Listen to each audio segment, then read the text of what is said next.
ஆளுநரும் அண்ணா பல்கலைக்கழகத்தில் நடந்த போலி பேராசிரியர் மோசடி பற்றி வாயே திறக்கல, நடவடிக்கையை சொல்லல. முதலமைச்சரும் வாயே திறக்கல, அறிக்கையை வெளியிடல.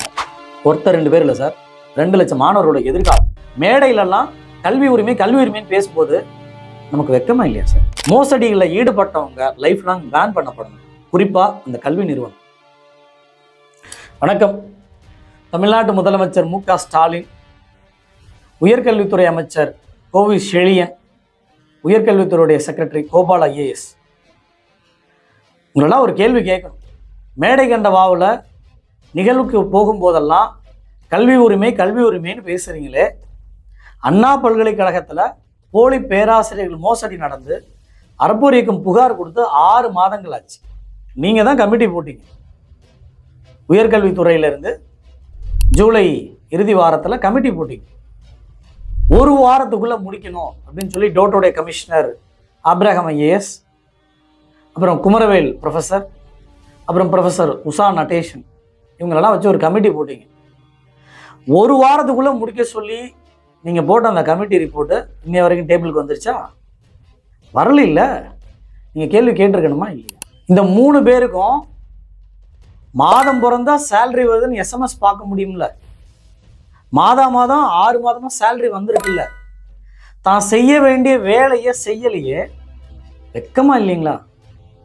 இதை கேட்கறதுக்கு திராணியே இல்லாமல் இருக்கிறீங்களே, உங்களுக்கெல்லாம் என்ன கேட்கறது? ஒரு 1.5 லட்சம் மாணவர்களை கவுன்சிலிங்கில் உள்ளார அனுப்பியிருக்குமே, அந்த கல்வி நிறுவனங்கள் மோசடியில் ஈடுபட்டிருந்தாங்களே, அண்ணா பல்கலைக்கழகத்தில் அஃபிலியேஷன் போயே ஃப்ராடுத்தனம் பண்ணாங்களே, அந்த ஃப்ராடுத்தனத்தை அப்ரூவ் பண்ணாங்கல்ல, முதல்ல அந்த பட்டியலை வெளியிடுங்க. எந்தெந்த ப்ரொஃபஸர் இந்த அஃபிலியேஷன் கமிட்டியில் இருந்தாங்க? 2023-24 இளைய பெருமாள் அவர் தான் சிஏஐயோட சென்டர் ஃபார் அஃபிலியேஷன் அதோடைய டைரக்டர். அவர் நோட்டிஃபிகேஷன் கொடுத்ததில் தான் நம்ம அந்த முறைகேடுகளை கண்டுபிடிச்சு வெளியிட்டோம். அதுக்கு பிறகு வைஸ் சான்சலர் அவர் இன்னொரு படி மேலே போய் அது அப்போ மட்டும் நடக்கலைங்க, 2023-24 மட்டும் நடக்கலை, 24-25 இருக்கிறத நாங்கள் கண்டுபிடிச்சிருக்கோம் அப்படின்னு சொல்லி வேல்ராஜ், அண்ணா பல்கலைக்கழகத்துடைய முன்னாள் துணை வேந்தர், அவர் சொன்னார். அப்போ யார் சிஐயோட டைரக்டர்? கிரிதேவ். அப்போது இதுவரைக்கும் இளைய பெருமாள் அவர்கள் மீதோ கிரிதேவ் அவர்கள் மீதோ என்ன நடவடிக்கை எடுத்திருக்கீங்க? இந்த மோசடிகளுக்கு பின்னால் அவங்க இருந்திருக்காங்களா இல்லையான்ற விவரங்களை சொல்லியிருக்கணுமா இல்லையா? தமிழ்நாடு முதலமைச்சரும் உயர்கல்வித்துறை அமைச்சரும் வேடிக்கை பார்த்துட்டு இருக்கீங்களா? இல்லை இந்த கமிட்டியில் இருக்கக்கூடிய 3 பேரும் மாதம் சேலரி வருது, அப்போ நம்ம செஞ்சிருக்க வேண்டிய வேலையை செஞ்சுருக்கணுமா இல்லையான்னு ஒரு சுய பரிசோதனை கூட செய்யலைன்னா நீங்களாம் என்ன ப்ரொஃபஸர்? ஒரு ஐஏஎஸ் அதிகாரி, அது சீனியர் ஐஏஎஸ் அதிகாரி. நீங்கள் நிறைய வேலை செஞ்சுருக்கலாங்க, நான் அதில் எதுவுமே சொல்லலை. ஆனால் இது முக்கியமான வேலையா இல்லையா? கண்டிப்பாக முக்கியமான வேலை. இப்போ வரவிருக்கக்கூடிய மாதத்தில் அடுத்து கவுன்சிலிங் வரப்போகிறாங்க. திரும்பவும் ஒரு 1.5 லட்சம் மாணவர்களுக்கு எக்ஸாம் எழுதி 12th முடிச்சுட்டு இந்த இன்ஜினியரிங் காலேஜ் வரப்போகிறாங்க. இந்த ஃப்ராடுங்க பட்டியலை வெளியிடுறதுக்கு நீங்கள் எதுக்கு தயக்கம் காமிக்கிறீங்க? இதே அந்த ஃப்ராடுங்களோட கூட்டு களவாணித்தனம் பண்ணுறதுக்கு எதுவும் டீலிங் எதுவும் நடந்திருக்கா? ஸோ இப்போ ஒரு ஒர்க், உங்கள் வேலைகளை இந்த 6 மாதமாக என்ன செஞ்சுருக்கீங்கன்னு வெளியிடுங்க. 1 வாரத்துக்குள்ள முடிக்க சொல்லி போட்ட கமிட்டி 6 மாதங்களாக அமைதி காக்குதுன்னா யாருக்கு ஆதரவாக? இந்த மோசடிவாதிகளுக்கும் ஃபோர்ஜரி பண்ணவங்களுக்கும் மாணவர்கள் கல்வி நலனில் அக்கறையே இல்லை பேராசிரியர்களுக்கும் நீங்கள் துணை போயிருக்கீங்களா? இல்லை கட்சிக்காரங்க நடத்துகிற கல்லூரிகள், அமைச்சருங்க நடத்துகிற கல்லூரிகள், நாங்கள் எப்படி நடவடிக்கை எடுக்கிறது அப்படின்ற திராணியே இல்லாமல் இருக்கிறீங்கன்னா நீங்களாம் எதுக்கு அந்த வேலையில் இருந்துக்கிட்டு? மாணவர்களுடைய காசில் தான் நீங்கள் சேலரி வாங்குறீங்க, மக்களுடைய பணத்தில் தான் உங்களுக்கான எல்லா செலவுகளுமே வருது. கொஞ்சம் கூட வாங்குகிற சேலரிக்கு மனசாட்சியோட வேலை செஞ்சுருக்கணுமா இல்லையா? 6 மாதத்தில் நீங்கள் எவ்வளோ வேலை செஞ்சுருக்கலாங்க. ஆனால் இது முக்கியமான வேலையா இல்லையா? இந்த முக்கியமான வேலைக்கு இன்ன வரைக்கும் ஸ்டேட்டஸை காமிங்க. இவ்வளோ பேரை விசாரிச்சிருக்கோம், கெஞ்சிக்கிட்டு கிடக்குறீங்க. இதா பேப்பரில் வந்திருக்கு, நாங்கள் கொடுத்த நோட்டீஸுக்கு 25% பேராசிரியர்கள் தான் வந்திருக்காங்க. எந்த கல்லூரி இது வரைக்கும் விவரங்கள் தரலையோ ரத்து பண்ணுங்க. இல்லையா அந்த கல்லூரியை அரசுடைமை ஆக்கிருங்க. இதில் என்ன சார் தயக்கம்? சட்டத்தில் உங்களுக்கு விதிகள் தெளிவாக தான் இருக்குது. முறைகேடுகளில் ஈடுபட்ட பேராசிரியர்கள் பின்னால் அதை அப்ரூவ் பண்ண பேராசிரியர்கள், அந்த கமிட்டி, இந்த ஐஏஎஸ் அதிகாரி, இவங்க எல்லாருமே சட்டப்படி நடவடிக்கை எடுக்கிறதுக்காக தான் உயர்கல்வித்துறை செயலர் இருக்கிறாரு, அமைச்சர் இருக்கிறாரு, முதலமைச்சர் இருக்கிறாரு.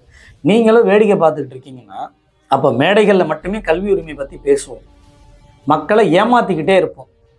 எவன் எக்கேடு கெட்டு போனாலும், யார் படித்தாலும், படிக்கிறதுக்கான வாய்ப்பு மறுக்கப்பட்டாலும் அதை பற்றி நாங்கள் பேசவே மாட்டோம்னா இது என்ன நீதி? ஆட்சிக்கு வந்து வெக்கமா இல்லையா சார்? ஆட்சிக்கு வந்து 3 வருஷத்தில் 2 வருஷம் அஃபிலியேஷனில் ஃப்ராடுத்தனம் நடந்திருக்குன்னு சொல்லியிருக்காங்க. இதுவரைக்கும் முதலமைச்சர் பத்திரிகையாளருக்கு முன்னால் இந்த அண்ணா பல்கலைக்கழக மோசடி குறித்து பேசலை. யார் அந்த சார் நிறைய கேள்வி இருந்தது. எங்களுக்கு இப்போ சந்தேகம் என்னன்னா, நாங்களுமே கேட்டோம். 2023, 24, 24, 25 அண்ணா பல்கலைக்கழகம் பிரச்சனை பெரிய பிரச்சனை. 2 இஷ்யூ. ஒன்று போலி பேராசிரியர்கள், இன்னொரு பக்கம் அந்த பாலியல் துன்புறுத்தல். யார் அந்த சார்ல எங்களுக்கு என்ன சந்தேகம்னா, உள்ளுக்குள்ளருடைய எந்தெந்த சார்கள் அந்த பட்டியலை வெளியிடுறதுக்கு ஆளக்கூடிய திமுக அரசுக்கு பயம் இருக்கு. திராணி அல்ல, தெம்பு இல்லை. இன்னைக்கு ஒரு அறிவிப்பு வேற கொடுத்துருக்கிறார். அண்ணா யூனிவர்சிட்டியோடைய ரிஜிஸ்ட்ரார் பிரகாஷ் அவங்க ஒரு அறிவிப்பு கொடுத்துருக்கிறார்.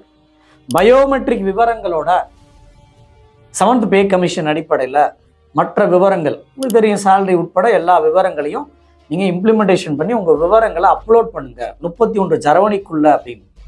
நீங்கள் திமுக ஆளக்கூடிய திமுக எம்எல்ஏக்கள், மணச்சநல்லூர் எம்எல்ஏ இருக்கார்களே, அவருடைய தனலட்சுமி இன்ஜினியரிங் காலேஜில் இந்த கமிஷனை இம்ப்ளிமெண்டேஷன் பண்ணிட்டாங்கன்னு சொல்லுங்க. இல்லை கிங்ஸ்டன் காலேஜ் உங்களுக்கு தெரிஞ்சிருக்கும், நீர்வளத்துறை அமைச்சரோட மகனுடைய கல்லூரி, அங்கே தான் 13 கோடி சீஸ் பண்ணியிருக்காங்க.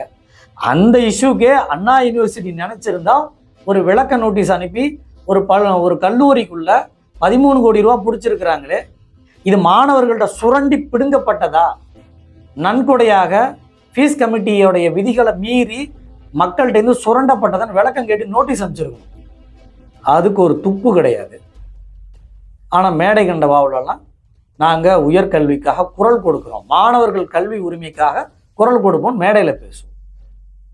இன்னொரு பக்கம் பாருங்க, ஒவ்வொரு கல்லூரிகள்லையும் படிக்க வரக்கூடிய மாணவர்களுக்கு அடிப்படை வசதிகளே இல்லை.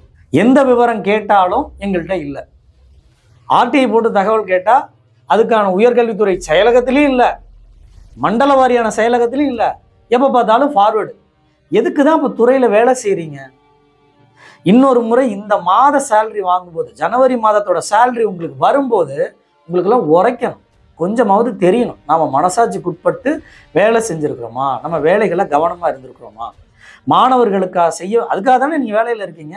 இதை செஞ்சுருக்கோமோ சுய பரிசோதனை செய்யுங்க. ஒவ்வொரு முறையும் கடிதம் அனுப்புகிறோம். சட்டமன்ற கூட்டத்தொடர், இந்த 1.5 நாள் கூட்டத்தொடர் போன வருஷம் கடைசியில் டிசம்பரில் நடத்தினார் முதலமைச்சர், ஏதோ விளம்பரத்துக்கு. அதுக்கு முன்பாக நவம்பர் மாதம் சிறப்பு கவன ஈர்ப்பு கடிதம் வரப்போர்லேருந்து அனுப்பணும். சார், அமைச்சரும் வேலை செய்யலை, செயலரும் வேலை செய்யலை, இதை பற்றின எந்த விவரங்களும் இல்லை. கமிட்டி போட்டு 4-5 மாதம் ஆச்சு. அந்த விவரங்களை வெளியிடுங்கன்னு சொல்லி சிறப்பு கவன ஈர்ப்பு கடிதம் நவம்பர் இறுதி வாரத்தில் முதலமைச்சருக்கு அனுப்பணும். 1.5 நாள் நடந்த சட்டமன்றத்தில் வரும்னு பார்த்தா அதை பற்றி பேசவே இல்லை.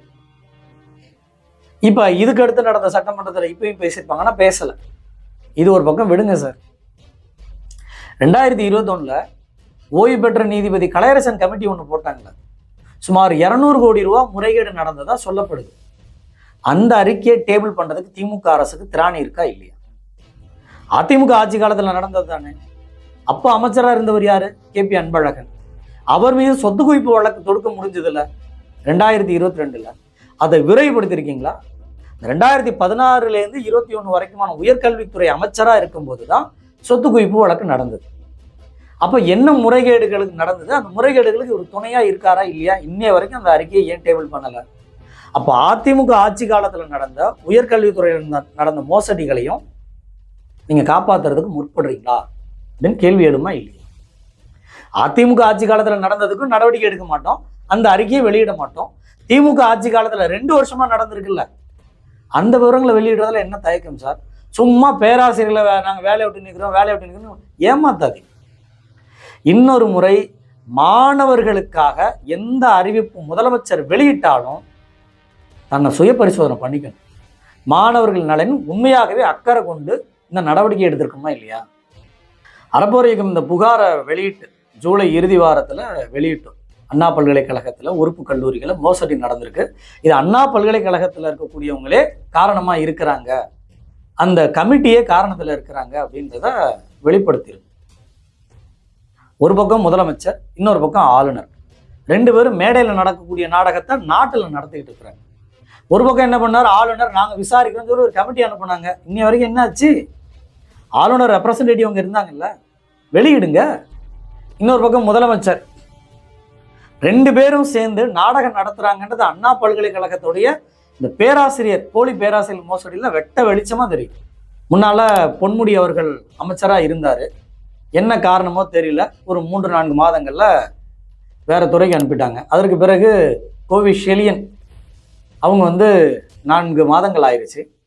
செக்ரட்டரி பிரதீப் யாதவ் இருந்தவங்களையும் டெபுட்டி சிஎம்க்கு மாற்றியாச்சு. அதனால் அங்கே கோபால் ஐஏஎஸ் அவர் 4 மாதம் ஆச்சு. ஒரு பக்கம் ஆளுநரும் அண்ணா பல்கலைக்கழகத்தில் நடந்த போலி பேராசிரியர் மோசடி பற்றி வாயே திறக்கலை, நடவடிக்கையை சொல்லலை. முதலமைச்சரும் வாயே திறக்கலை, அறிக்கையை வெளியிடலை. யாரை ஏமாத்துறதுக்கு சார்? ஒருத்தர் 2 பேர் இல்லை சார், 2 லட்சம் மாணவர்களோட எதிர்காலம். இதை கேள்விக்குறியாயிட்டு மேடையிலெல்லாம் கல்வி உரிமைன்னு பேசும்போது நமக்கு வெக்கமா இல்லையா சார்? வரவிருக்கக்கூடிய கல்வியாண்டுல இந்த மோசடிவாதிகள் தண்டிக்கப்படணும், மோசடிகளில் ஈடுபட்டவங்க லைஃப் லாங் பேன் பண்ணப்படணும்.